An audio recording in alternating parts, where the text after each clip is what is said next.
Taigi kaip ir maldoje, taip ir dabar noriu palinkėti jums, prasidedančiai šiais metais, kad viešpats sukurtų kiekviename iš mūsų jam ištikimą širdį, kuri visuomet su džiaugsmu klausytų jo balso ir eitų ten, kuris veda mus.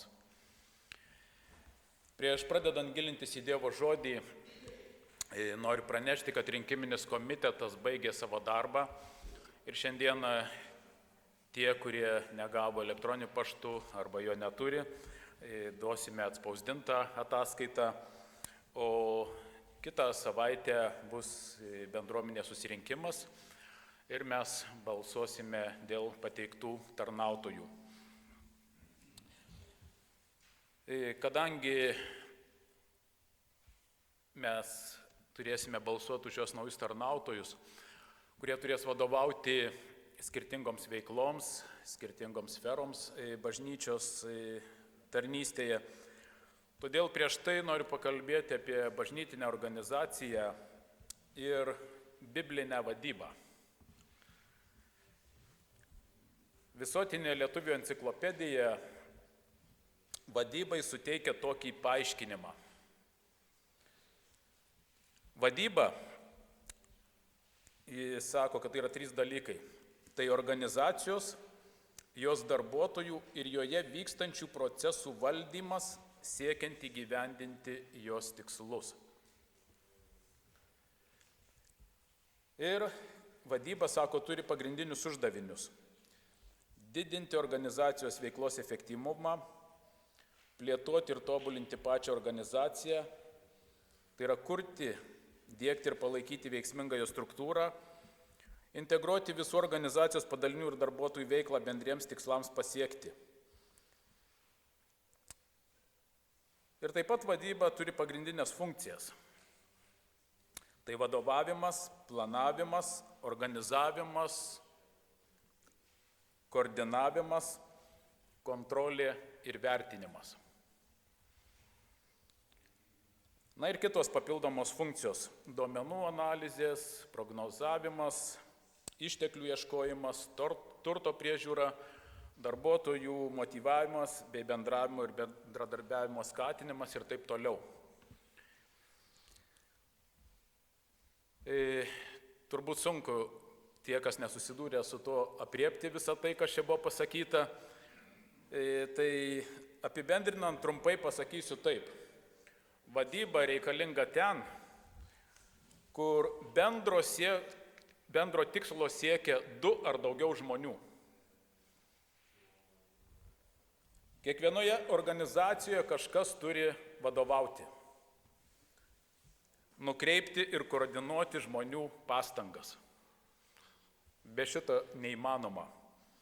Tai reiškia, kad vadyba yra neišvengiamas dalykas bet kokioje organizacijoje, įskaitant net ir bažnyčios, Dievo bažnyčią ar jos organizaciją. Tačiau būtina žinoti, kad verslo įmonėse, valstybinio sektoriaus įstaigose, pelno nesiekiančiose organizacijose ir bažnyčioje vadybos principai ir metodai turi skirtis. Kadangi skiriasi ir šių organizacijų pagrindiniai tikslai. Verslo įmonėse pagrindinis tikslas yra gauti ko didesnį pelną. Valstybinio sektoriaus įstaigose pagrindinis tikslas tinkamai vykdyti paskirtas valstybės funkcijas. Pelno nesiekiančiose organizacijų pagrindinis tikslas yra vykdyti socialiai naudingą veiklą, o bažnyčios pagrindinis tikslas yra evangelizacija. Tai yra evangelijos skelbimas. Deja, vis dažniau tenka nugirsti, kad bažnyčioje trūksta gerai paruoštų ir apmokytų vadovų, galinčių efektyviai vadovauti įvairioms veikloms ir tarnystėms įkurtoms tams, kad būtų dirbamas Dievo darbas ir vykdoma evangelizacija. Viena vertus, žiūrint pasaulio akimis, tai yra tiesa, nes į bažnyčią visais amžiais daugumoje ateidavo paprasti, vargingi žmonės, neturintys aukšto išsilavinimo ar aukštų karjeros pasiekimų. Kaip kad skaitome pirmame laiške Korintiečiams, pirmame skyriuje, 26 eilutėje.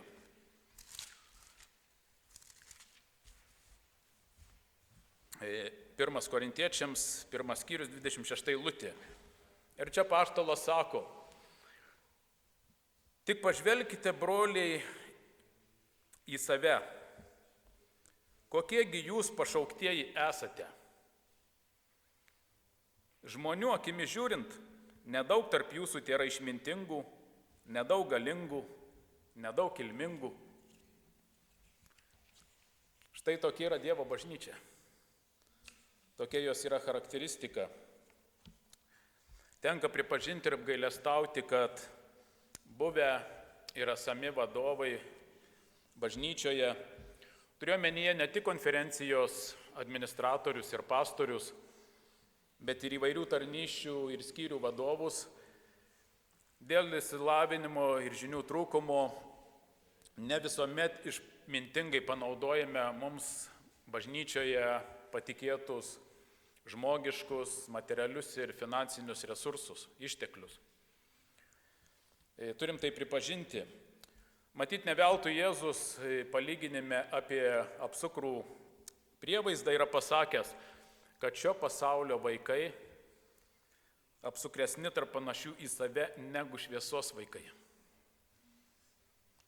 Ir jie dažnai gudriau pasielgia arba išmintingiau, tvarkydami žemiškus reikalus.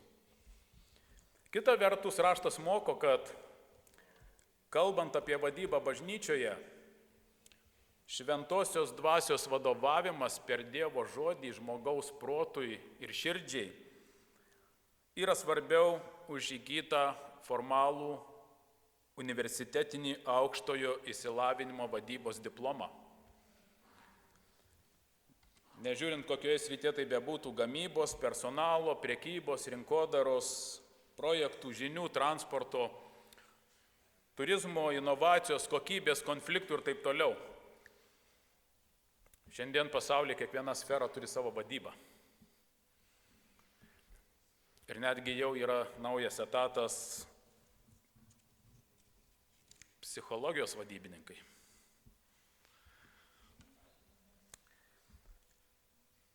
Tie, kurie įgyja aukščiausią išsilavinimą, jie gauna jo dvasią ir jų vadyba pasireiškia nuolankiu atsidavimu jo dvasios vedimui, vadovavimui. Tačiau protas pripildytas pasaulio mokslų dažnai pamiršta, kad žinios ir diplomas yra skirta ne tam, kad išaukštinti save ar savąjį aš, bet tarnauti kitiems. Vienas žmogus, užimantis vadovaujančias pareigas, yra taip pasakęs: tie iš mūsų, kurie vadovauja, dažnai sunkiai pripažįsta norį tarnauti kitiems. Mes linkę manyti, jog sunkiai dirbę, kol pasiekėme viršūnę, esame tie, kuriems turi būti tarnaujama. Man atrodo, kad mes esame užsitarnavę šią teisę.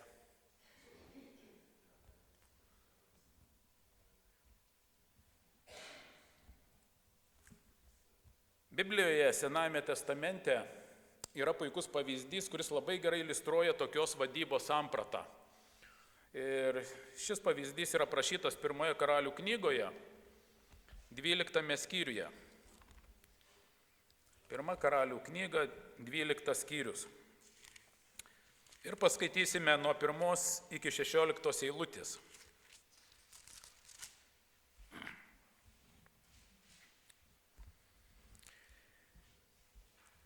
Čia yra prašyta apie Saliamono sūnų Rehabeamą. Rehabeamas nuvyko į Sichemą, nes visas Izraelis buvo suėjęs į Sichemą paskelbti jį karaliumi. Štai jo Saliamono sūnus, atėjo diena, kai yra kviečiamas tapti visos tautos vadovu. Nebato sūnus Jeroboamas sužinojo apie tai dar Egipte. Mat Jeroboamas buvo pabėgęs nuo karaliaus Saliamono ir apsigyvenęs Egipte. Vienas iš Saliamono pavaldinių, karvedys, generolas, susipykė su savo vadovu, pabėgo ir atsiskyrė.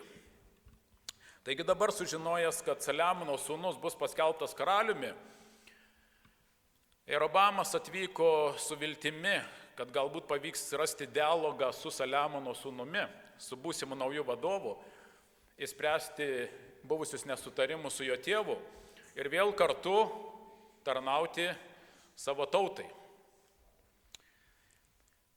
Taigi skaitom 3 eilutėje. Buvo pasiųsti žmonės jo pašaukti.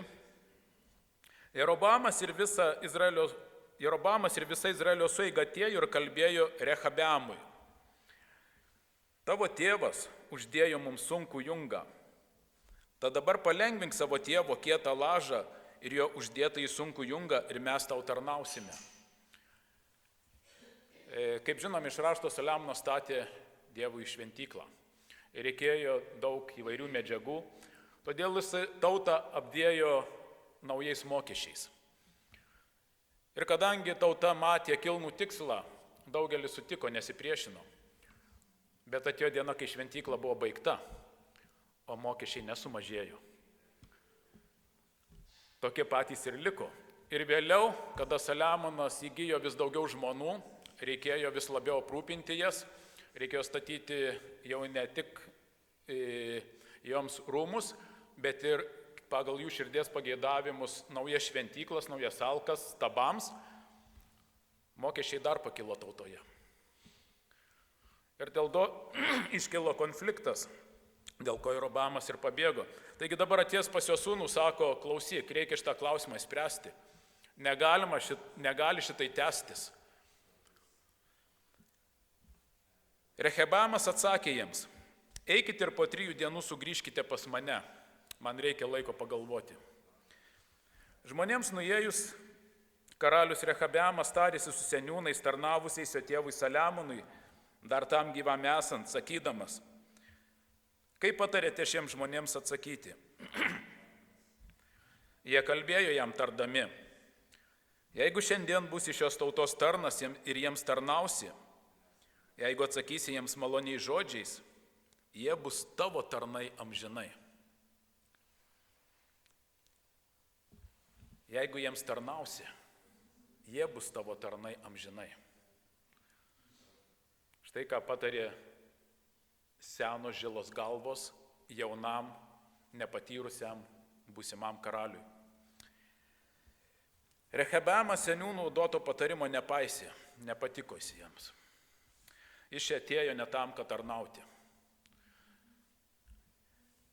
Bet tarėsi su savo bendramžiais jaunais vyrais, kurie buvo sujaugę ir dabar jam tarnavo. Jų klausė, ką jūs patarėte atsakyti tautai, kuri man sako, palengvink jungą, kurį mums uždėjo tavo tėvas. Jauni vyrai, augę draugę su juo, atsakė jam, tautai, kuri tavęs prašo, tavo tėvas uždėjo mums sunkų jungą, bet tu turi jį palengvinti, privalai taip kalbėti. Mano mažylis pirštas storesnis už mano tėvo juosmenį. Mano tėvas uždėjo jums sunkų jungą, o aš prie to jungo dar pridėsiu. Mano tėvas plakė jūs botagais, o aš plaksiu jūs skorpionais. Štai koks išmintingas patarimas buvo iš jo bendramžių. Čia mes matome, ką reiškia jauniems vadovams neklausyti tų, kurie turi didelę patirtį ir galvoti, kad mes esame išmintingesni už visą pasaulį. Jeroboamas ir visi žmonės sugrįžo pas Rehabeamą 3 dieną, kaip karalius buvo sakęs. Sugrįžkit 3 dieną. Žmonėms karalius atsakė šiurkščiai, nepaisydamas patarimo, kurį jam buvo davę seniūnai. Sekdamas jaunųjų vyrų patarimų, jis tarė jiems, mano tėvas jūsų jungą padarė sunkų, aš žinau tai, aš mačiau, bet aš prie to jungo dar pridėsiu. Mano tėvas plakė jūs botagais, o aš plaksiu jūs skorpionais.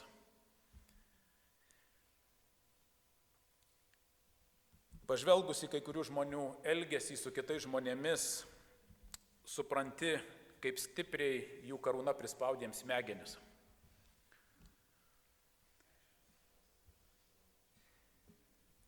Karalius neišklausė žmonių, nes tai buvo viešpaties skirta, įdantis įvykdytų žodį, kurį viešpats buvo ištaręs per Achiešilojitį Nebato sūnui Robamui.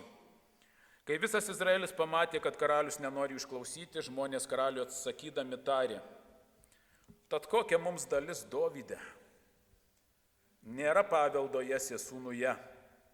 Izraeli, keliaujam į savo palapines. Dabar, Dovydai, pats rūpinkis savo namais. Taigi tauta atsitraukė. 10 tautų paliko Judą ir Dievo tauta, Dievo karalystė skilo pusiau. Net ne pusiau.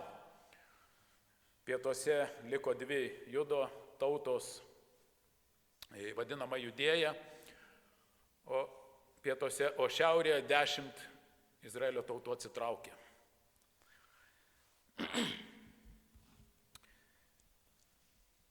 Mes matome, kad karalius Rehabeamas ignoravo seniūnų patarimą vadovautis biblinę vadybą paremta Dievo dvasios vadovavimu.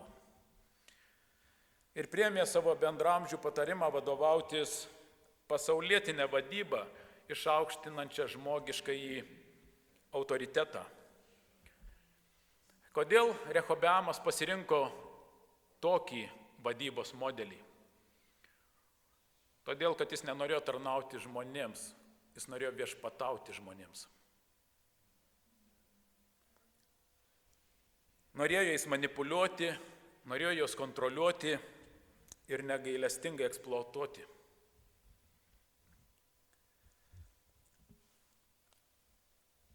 Tai ne vienintelė istorija šventajame rašte, parodanti, kaip Dievo vaikai susigundo pasaulietinę vadybą, atmesdami visus Dievo ir Dievo žmonių patarimus. Paskaitykime dar vieną ištrauką iš Evangelijos dabar, kuri vaizdžiai atskleidžia tokios pasaulietinės vadybos dvasią. Ir jie aprašyta Evangelijoje pagal Morkų 10 skyriuje. Evangelija pagal Morkų 10 skyrius.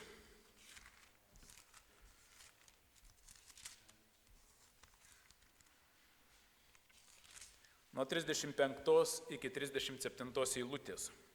Ir dar po to 41 pridėsime.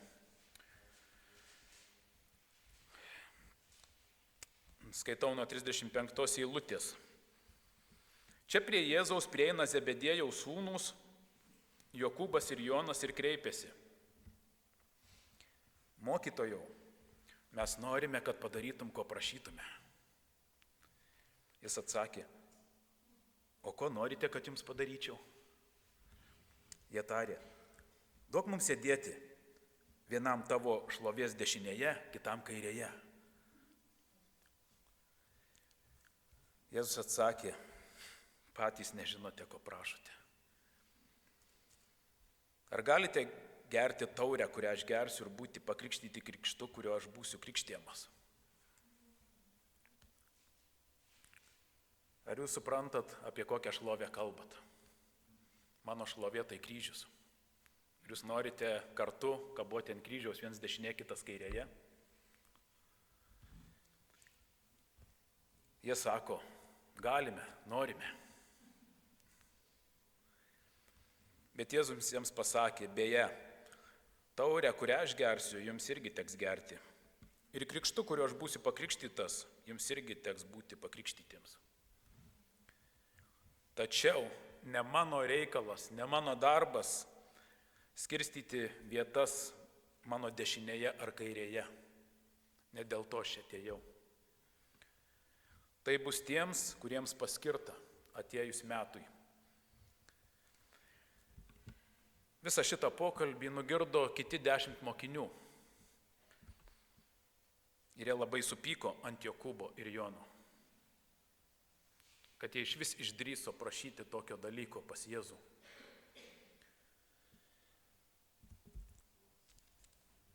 Ir 41 eilutė, perskaitimiau. Taigi niekada žmogus nepuola taip žemai, kaip siekdamas užimti kuo aukštesnę padėtį, kuo aukštesnį postą.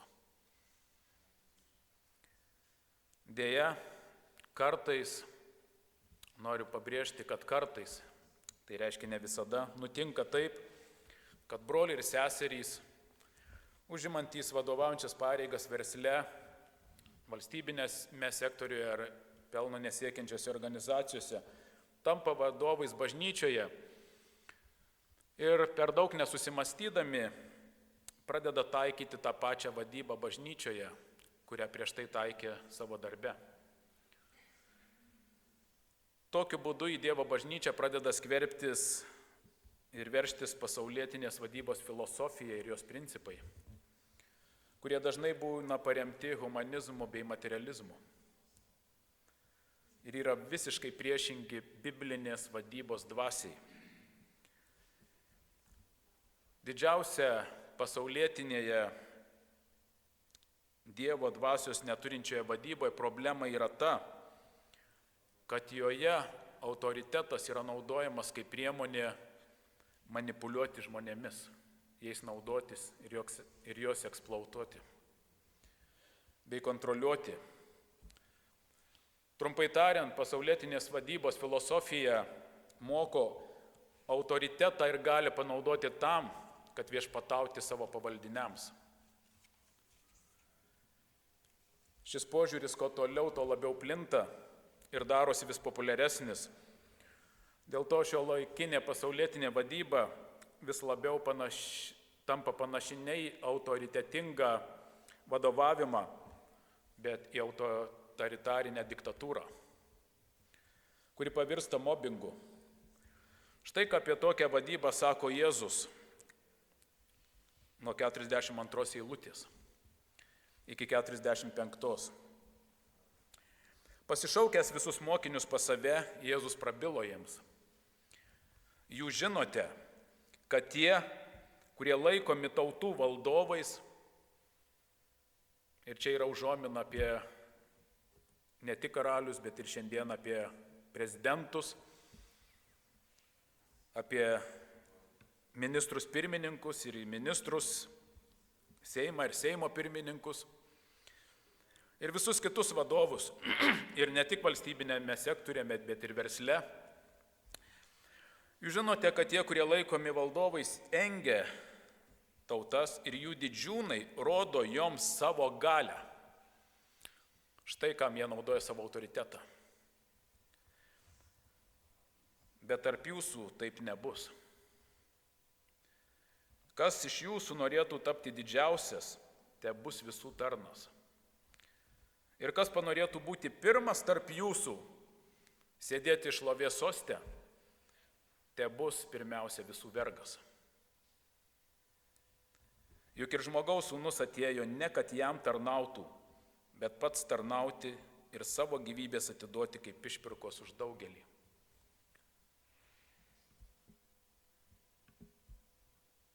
Viešpats Jėzus, kuris vienintelis yra vertas mūsų garbinimo ir šlovinimo, noriai tarnauja savo kūriniams ir neprašo, kad jo kūriniai tarnautų jam. Štai kokia yra tikroji biblinės vadybos dvasia ir širdis.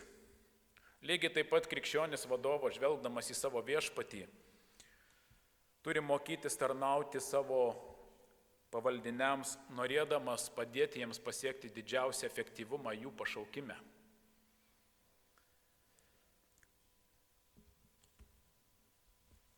Krikščionis vadovas, dvasinis vadovas siekia ne, kad jis būtų išaukštintas, bet kaip Jonas Krikštytojas sakė, man metas mažėti, o jiems metas augti.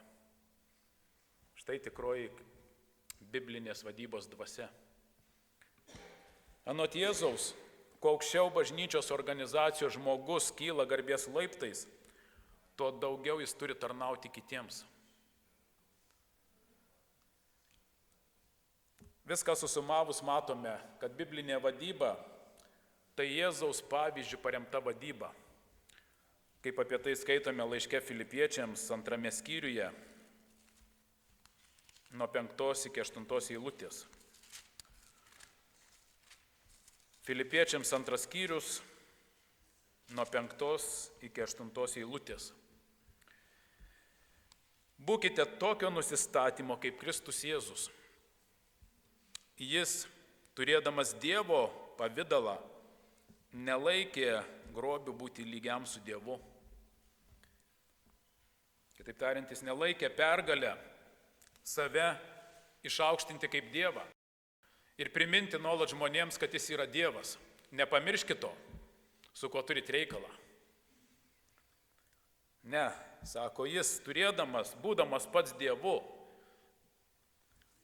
net nesilygino savęs, bet apiplėšė pats save, priimdamas tarno pavidalą ir tapdamas panašus į žmonės. Jis ir išorė tapo kaip visi žmonės.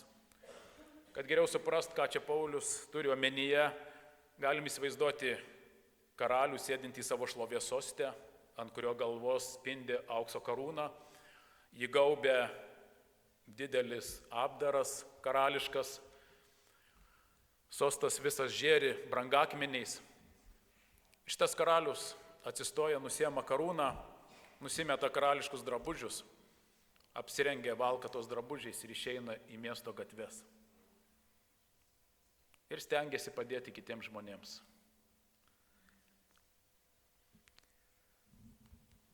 Jis ir išorė tapo kaip visi žmonės, jis nusižemino, tapdamas klusnus iki mirties, iki kryžiaus mirties. Ir tai tie, kurie net pažino šito karaliaus, praeidami apspjaudydavo, pastumdavo, pasakydavo šiurkštų žodį, primušdavo, kol galiausiai jį, sako, nukryžiavo. Todėl ir Dievas jį išaukštino ir padovanojo jam vardą kilniausiai iš visų vardų. Jėzaus pavyzdžių paremta vadyba, tai vadyba siekianti patenkinti pavaldinių poreikius. Jeigu krikščionis vadovas tai supranta ir taip daro, tuomet, kaip mes girdėjome, žmoniai noriai ir energingai atlieps jo pačio reikmes. Aš tai išbandžiau ir patyriau. Tai veikia. Štai būtent tokį požiūrį į biblinę vadybą išryškina ir Jėzaus mokinys apaštalas Petras savo pirmame laiške.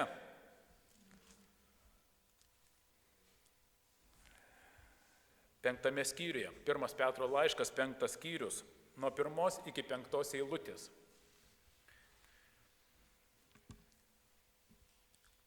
Jūsų vyresniuosius prašau, aš, irgi vyresnysis bei Kristaus kentėjimų liudytojas, taip pat šlovės, kuri bus ateityje apreikšta dalyvis arba dalininkas.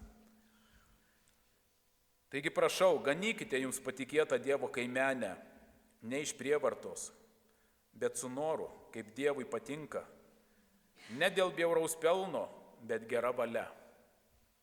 Ne kaip jums pavestųjų valdovai, norintys viešpatauti, bet kaip kaimenės pavyzdys. Kai pasirodys vyriausiasis ganytojas, jūs gausite nevystantį garbės vainiką. Taip pat jūs, jaunesnieji, būkite klusnūs vyresniesiems ir klausykite jų patarimų. Ir visi būkite apsivilkę nuolankumu vieni kitiems, nes Dievas išpuikėliams priešinasi, o nuolankiesiems duoda malonę. Šios principus kiekvienas iš mūsų galime pritaikyti ne tik bažnyčios organizacijoje, bet ir savo darbo vietoje. Ir ypatingai, jeigu užimame kokias nors vadovaujančias pareigas. Iš Šventojo rašto žinome, kad Dievas nori, kad žmogus dirbtų ir prižiūrėtų visą jo gyvąją kūriniją. Apie tai jau buvo pasakyta Adomui ir Ievai dar Edeno sode. Dievas paliko atsakomybę žmogui rūpintis žeme taip, kaip jis to norėtų. Būtent dėl to mes turime eiti į darbą ir sunkiai dirbti. Ne tik dėl to, kad užsidirbti duonai, bet ir dėl to, kad darbas yra mūsų misija. Darbas yra mūsų misijos laukas. Ar kada pagalvojate, kad dirbdami savo darbus, ten, kur įsidarbame savo duonai, mes galime tarnauti Dievui? Mūsų krikščioniškos įtakos sfera daugiausiai matoma ir veikia darbo vietoje, kadangi ten mes praleidžiame daugiausia savo laiko. Mes ten praleidžiame didžiausią dalį savo laiko. Kolegas galėtume vadinti kaimynais, nes dažnai su jais esame artimiau ir labiau susiję nei su šalia mūsų gyvenančiais tikrais kaimynais. Todėl mūsų gyvenimai, tai yra mūsų žodžiai ir mūsų elgesys, turėtų tarnauti jiems kaip šviesa ir druska. Jeigu savo darbo ir tarnavimo vietoje mes parodome atjautą, meilę, gailestingumą ir sunkiais gyvenimo momentais, kritinėmis dienomis uždegame vilties šviesą, tuomet mūsų darbo vieta tampa Dievo misijos vieta. Telaimina mus Viešpats ir tepadeda tinkamai vadovauti ir darbuotis jo vynuogyne. Amen.